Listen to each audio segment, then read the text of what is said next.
Hello everybody and welcome. I'm Dr. Robin Kelly. I'm a family doctor. I have been researching this subject now for 2 years.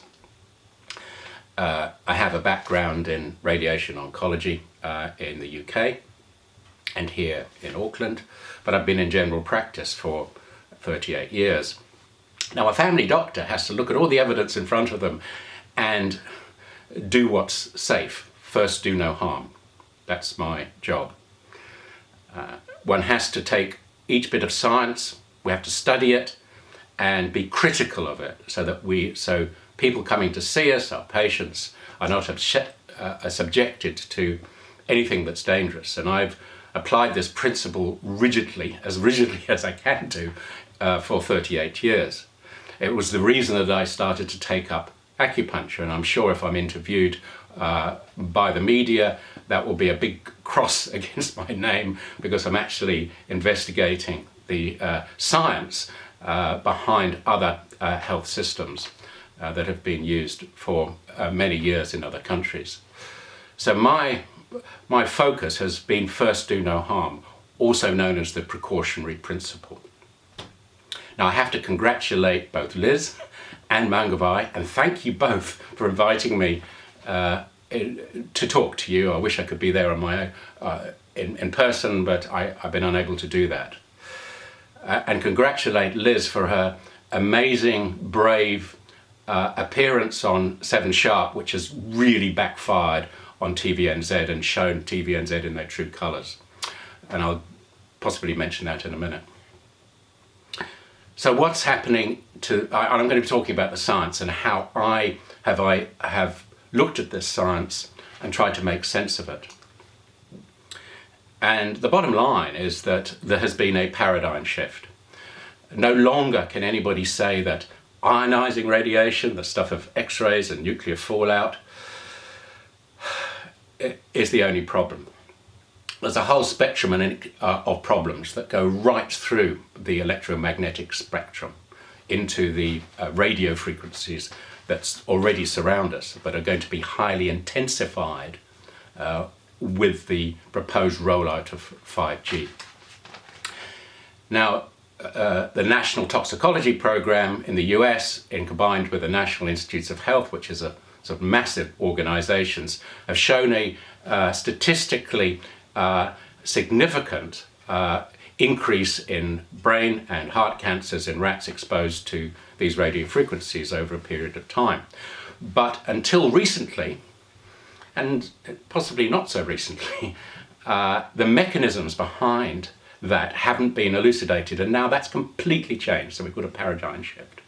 We have many studies and showing that that what happens to our cells exposed to what we have already causes what we call oxidative stress, which can lead to DNA damage and can lead to all sorts of chronic conditions. And we know that smoking does this and stress does this as well. So this is another major stressor to the body. We have known this since 2011. And of course, science presses 2 steps forward and 1 step back. So in other words, you have to have repeated studies that show this. So we have repeated studies. We've had analysis of hundreds of studies that show this. And in fact, one study that came out from the Ukraine just 2 years ago showed that out of 100 such studies, 93% show oxidative stress within our cells. And that's just exposed to what we have already. And in Australia as well, researchers have shown that 216 out of 256 papers on this have shown this as well. So we're dealing with a paradigm shift, and this is why the scientists around the world that know about this are so up in arms about it.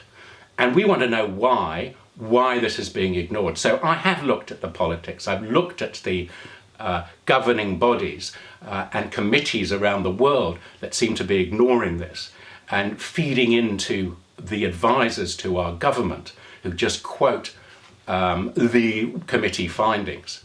We find that the committees, there's no election into the committees, they're People are proposed and invited in. There's a complete crossover between this major committee called ICNIRP, the WHO, and the industry.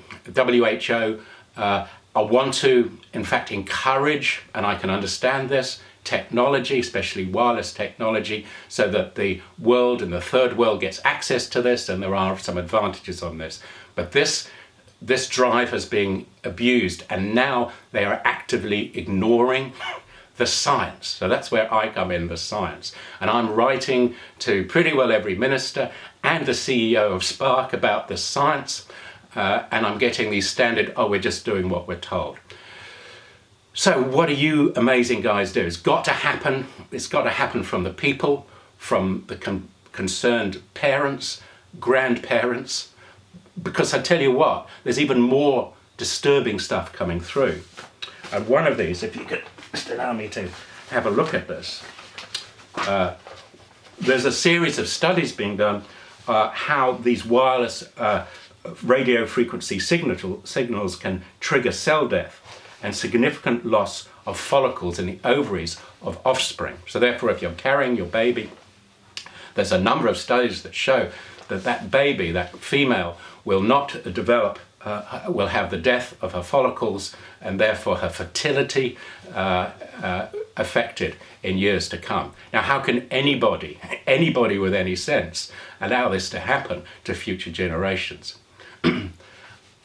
So, to recap, we've got all the science behind us and behind you to show that we have to have caution and show the precautionary principle.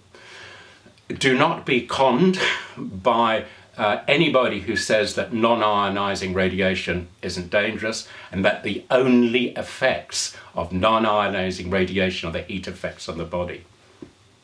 We have known this since 2011 in Russia, and behind the old Iron Curtain before Glasnost, they've known about this for, it looks like, over 50 years. And just important thing about the media are involved in this. The New York Times have formed a bond with Verizon, and their focus is to produce virtual news with no time lag at all in 3D and holographic form. So every news outlet out there is involved in selling the 5G. And this is terribly important. In fact, I've even thought about them being equivalent to the drug dealers because they're the ones that are going to use this technology. And in my communication with these people, I've said, it's you guys that are going to be have the most danger. Those who are working in these 5G hubs are going to suffer the most. So from an employer's point of view, this is very, very serious. And we all know that the insurance companies aren't going to be covering this. So, all power to you, Mangawhai. This is just you. It has to work from the people, from the sensible people. I don't believe the ministers are capable of making these decisions. They all hide behind their advisors, like, yes, minister, it has to come from the public. I want you to encourage your MPs to raise this in the House, raise this with Jacinda Ardern. Does she really want a child to be exposed to this? This is a government who have invested in well-being as part of their budget.